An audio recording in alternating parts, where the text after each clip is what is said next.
Good morning everyone. Ayan, so noong nakaraang linggo ay nagkagulo nga po sa Senado dahil pinipilit ng NBI operatives na hulihin si Senator Rolando Bato de la Rosa. Ang tanong po dito ng marami, tama ba ang naging pagkilos ng NBI na hulihin sa Senado si Senator Rolando Bato de la Rosa? Ang maganda mga kaibigan ay mayroon na pong landmark case tungkol sa ganitong issue. Okay? So, ito pong usapin na ito ay dinesisyonan na po ng Korte Suprema sa kaso ni Pangilinan versus Cayetano. Okay? Before that, mga kaibigan, let us just recall first.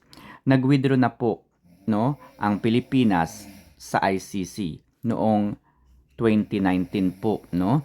And ang maganda po dito, fortunately, na-recognize, kinilala at iginalang yung withdrawal natin sa ICC. Let me be clear at uulit-ulitin ko po ito sa inyo. Kahit po ang ICC ay iginalang, kinilala ang withdrawal natin sa kanila.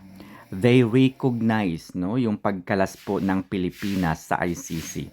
And nag-take effect po ito noong 2019. Sabi po ng mga kalaban ni dating Pangulong Rodrigo Roa Duterte, sabi po ng mga nasagasahan, lalo-lalo na yung mga abogado po nila, ay mayroon daw jurisdiction pa rin ang ICC doon sa mga kaso na nangyari, naganap noong panahon na miyembro pa tayo. Okay? Sa Cayetano versus Pangilinan, sinasabi daw nila, na mayroong residual obligation pa tayo. Okay?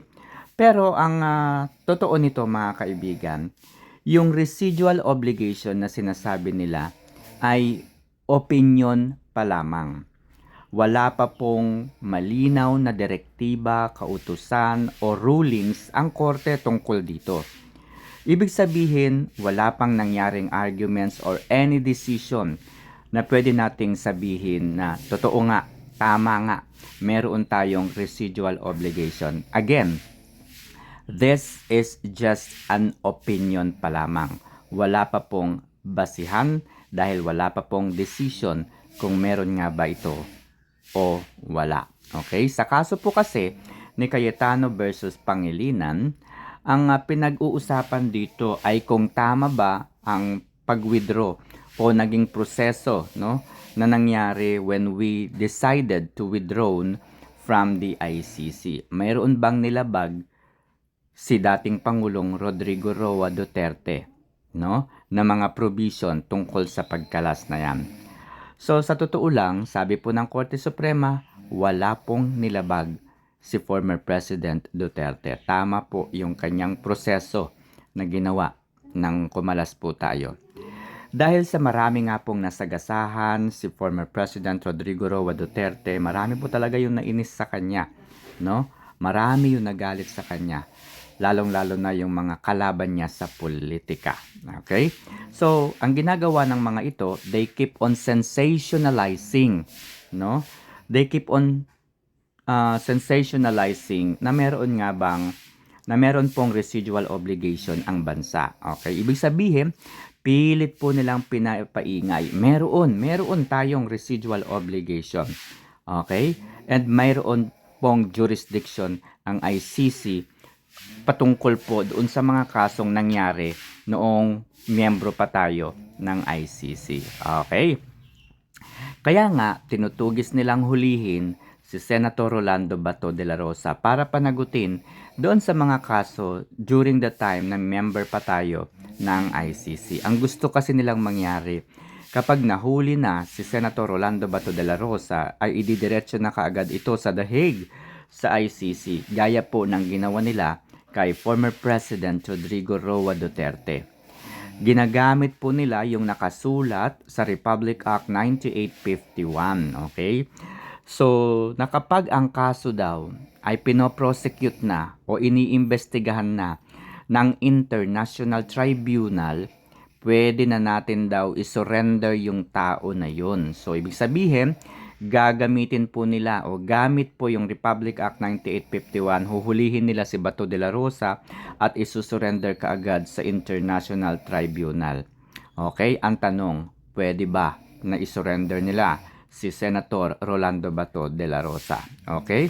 So, pwede naman pong isurrender, no? Ito ang isang mainit at napakabigat na topic. Welcome sa ating explainer. Kung law student ka o talagang gusto mo lang intindihin ang mga malalalim na legal issues natin dito sa Pilipinas, you're in the right place. Ngayon, hihimain natin literally, iisa-isahin natin ng walang kinikilingan at puro facts lang yung landmark Supreme Court decision tungkol sa pag-withdraw ng Pilipinas mula sa Rome Statute na bumuo sa International Criminal Court. Aalamin natin ang bawat detalye ng kasong ito purely based sa official records ng Korte Suprema. Okay, let's dive into this. Ito ang magiging roadmap natin for today's explainer. Susundan natin yung deconstructed na IRAC format para siguradong walang mamimiss. Tatalakayin natin ang case basics at doctrines, ang mismong timeline, procedural hurdles, presidential powers, international rights, at siyempre ang final verdict. Mga detalye at doktrina ng kaso. Para solid ang foundation natin, ilatag muna natin ang metadata ng kaso.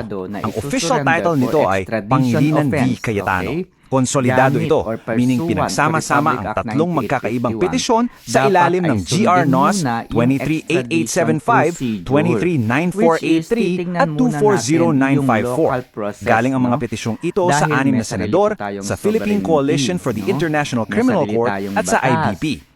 Ipinromulga ito noong March 16, 2021 at ang ponente o ang justice na sumulat ng desisyon ay si Associate Justice Marvic Ione. Ngayon, bago tayo lumalim sa kwento, i-highlight na natin agad yung mga heavy-hitting legal principles na naging sentro ng desisyon.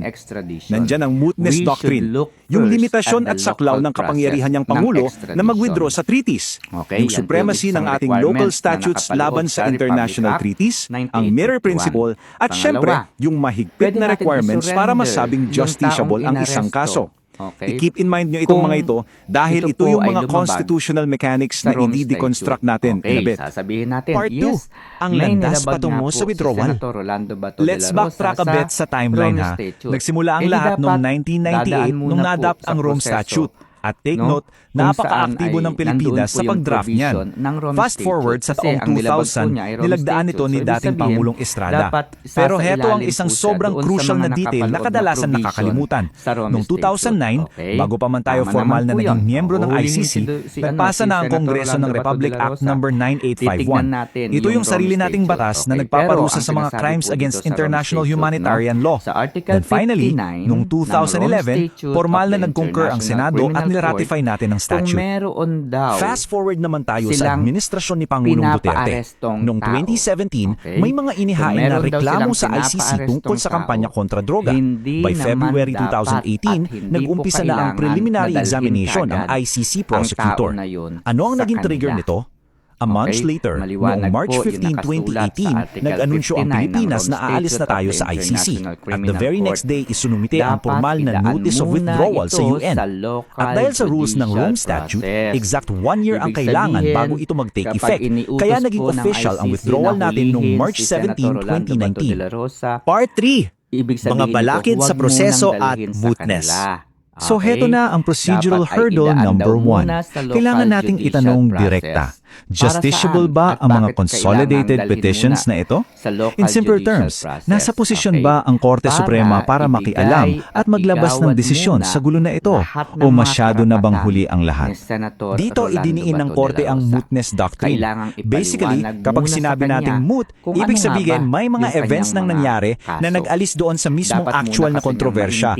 Wala nang away. Kaya kahit magbaba pa ng desisyon ng Korte, in theory, wala na itong practical value. Ano ang nangyari dito? Habang nagde-deliberate pa lang ang Korte Suprema, the UN had already consummated the acceptance of our withdrawal. Epektibo na siya. So the crucial point is, the court's hands were completely tied. Irreversible na yung action bago pa man sila makapagbaba ng hatol. Bukod doon, as a collegial body, walang ipinasang opisyal na resolusyon ang buong Senado para pigilan ang ginawa ng Presidente. Kahit may 6 na senador na nag-file, the court said hindi nila nire-represent ang opisyal na boses ng buong institusyon.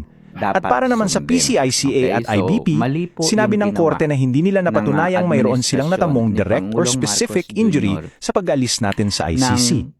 Part 4. Kapangyarihan ng Pangulo sa Tratado. Dumako naman tayo sa pinakapuso ng substantive constitutional issue. Ito yung matinding tanong. Pwede bang unilaterally mag-withdraw ang presidente mula sa isang treaty? Sabi ng mga petitioners, kung kinailangan ng Pangulo ng concurrence o approval ng Senado nung una para sumali, di ba logical lang na kailangan din niya ng approval nila para umalis? Now, what's really interesting about this slide is kung paano nilarawan ng Korte Suprema yung balanse ng kapangyarihan. Hindi absolute ang kapangyarihan ng Pangulo ha. Pwede siyang umatras mag-isa kung sa paningin niya unconstitutional yung treaty o sumasalungat sa prior statute natin. Pero hindi siya pwedeng umatras mag-isa kung noong una pa lang ay nilagyan na ng Senado ng conditional concurrence clause na kailangan ng boto nila. O kaya naman kung yung pag-withdraw ay sasalungat mismo sa legislative authority. Paano ba in-apply ng Korte yan sa facts ng kaso natin? Binalikan nila yung Senate Resolution number 546 mula noong 2011. And guess what? Nalaman nila na hindi nilagyan ng Senado ng withdrawal concurrence clause ang resolusyong iyon. Wala silang nilagay na kondisyon na kailangan nyo muna kaming tanungin bago kayo umalis. Ang nakakagulat pa dyan, sa 17 ibang treaties na naratify ng Senado, meron silang inilagay na ganitong clause. Kaya sa particular na sitwasyong ito, the court found na walang nilabag na limitation o nagawang constitutional impasse. Part 5. Mga internasyonal na obligasyon at karapatan. Tingnan din natin yung argument ng petitioners regarding international rights. Sabi nila, kung aalis tayo sa ICC, parang binabaliwala natin ang Pacta Sunt Servanda. Nababawasan ba ang proteksyon ng mga Pilipino? May merit ba ang takot na ito? Tignan nyo itong table natin. It brilliantly illustrates the court's reasoning. Kinumpara nila yung ating Republic Act 9851 sa Rome Statute. At alam nyo ba, mas malawak pala ang proteksyon na binibigay ng local law natin. Sa torture, sakop natin kahit psychological. Sa Rome Statute, physical lang. Sa child soldiers, bawal sa atin ang kumuha ng edad 18 pababa. Sa kanila, 15 pababa. At yung jurisdiction natin, universal for all Filipinos anywhere in the world. Kaya sabi ng korte, hindi tayo nawalan ng proteksyon dahil yung sarili